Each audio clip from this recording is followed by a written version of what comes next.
Hey everybody, today we're going to be doing something a bit different. Recently I helped someone make a figurative piece, and it's inspired by what you're seeing here. It's a style of sculpture that's pretty common in Mexican folk art. Sometimes it's made with metal, glass, wood, and ceramics. It's called a Sacred Heart, and it's a pretty common symbol. Now the person who I was helping make this in clay, it was their first time working in ceramics, so it was a pretty big undertaking for a first go.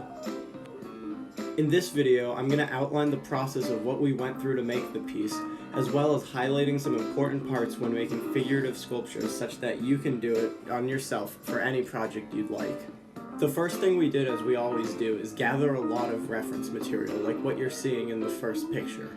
This one was the biggest inspiration, but you always want to take multiple references so that way you can borrow elements from each one.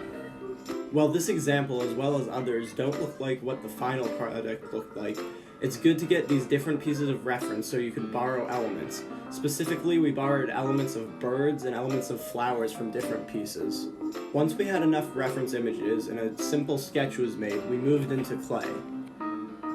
When working in clay on any project, you need to figure out what the fundamental shape of what you're making is and which simple technique would best be suited to make it. Structurally, we decided that 2 pinch pots would make up the halves of the heart and that we would then use a slab folded over to make the flames. We decided to use a combination of glazes and acrylic paints to make the final piece.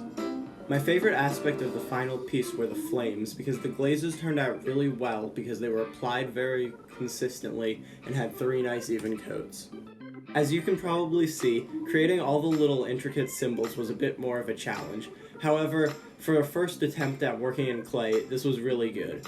Also, the piece had significance to the person culturally and sentimentally, so it was overall a really successful and rewarding piece to make.